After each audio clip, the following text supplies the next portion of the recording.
On Sunday night, the who's who of the Hollywood A-list filed into Los Angeles Dolby Theatre to celebrate the Academy Awards. But amongst all the glamour and the glitz, there was one standout moment. This was Palestinian filmmaker Basil Adra accepting his Best Documentary Oscar for the film No Other Land. Thank you to the Academy for the award. It's such a big honor for the four of us and everybody supported us for this documentary. About 2 months ago, I became a father, and my hope to my daughter that she will not have to live the same life I'm living now, always fearing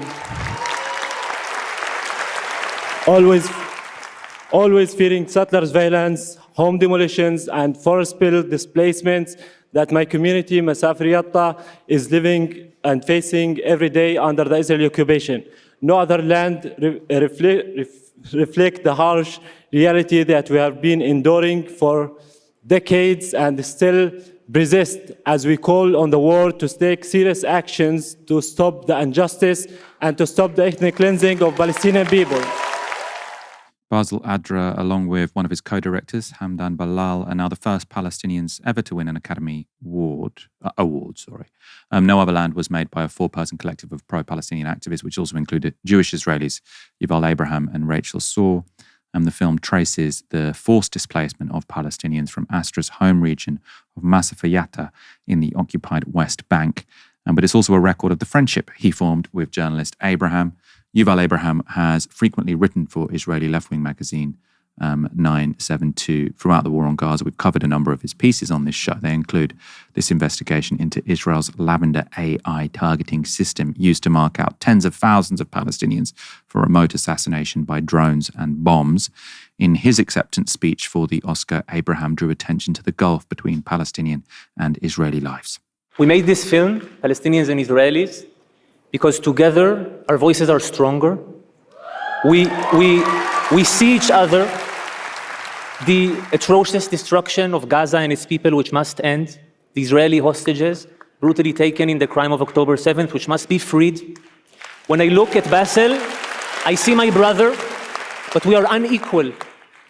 We live in a regime where I am free under civilian law, and Basil is under military laws that destroy his life and he cannot control. There is a different path, a political solution without ethnic supremacy, with national rights for both of our people. And I have to say, as I am here, the foreign policy in this country is helping to block this path. And,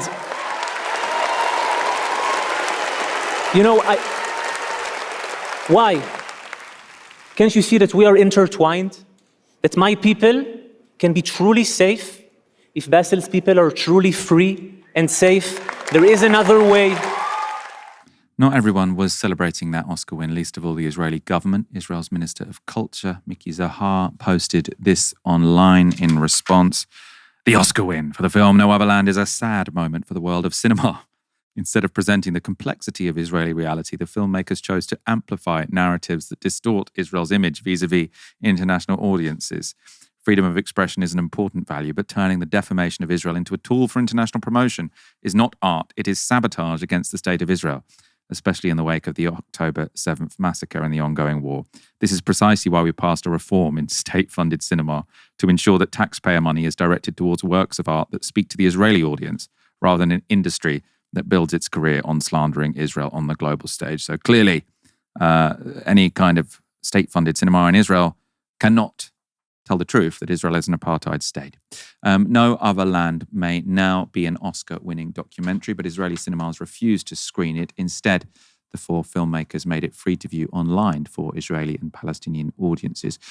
But for some reason, it's still pretty difficult to see the film if you're in the United States. Just days before its directors took home the Academy Awards, IndieWire reported that the film still didn't have a US distributor, despite being the highest-grossing Oscar-nominated documentary this year. So this Oscar-winning film still doesn't have a distributor. I'm pretty sure in the UK it's now available via Channel 4. I think Channel 4 are distributing it. Aaron, powerful speeches there. They were, yeah. Well, specifically, I think the speech made by the Israeli, I mean, that's a nightmare for an Israeli politician. And going back to the chap you just mentioned a moment ago, Miki Zohar, great quote from 2018, or not so great. he stated in a radio debate that the entire Jewish race is the highest human capital, the smartest, the most comprehending. We are dealing here with racial supremacists, and that is why he can't even accept the basic possibility of freedom of artistic expression and the ability to criticize the state of Israel. It is deeply ironic. It would almost be funny if people, including, by the way, newborn children, were dying. It would almost be funny that people who represent a state which talks about the hell plan proceed to say that anything which is critical of them is slander. Well, literally just look at the title of the military operations you guys are heading up, and it's all you need to know.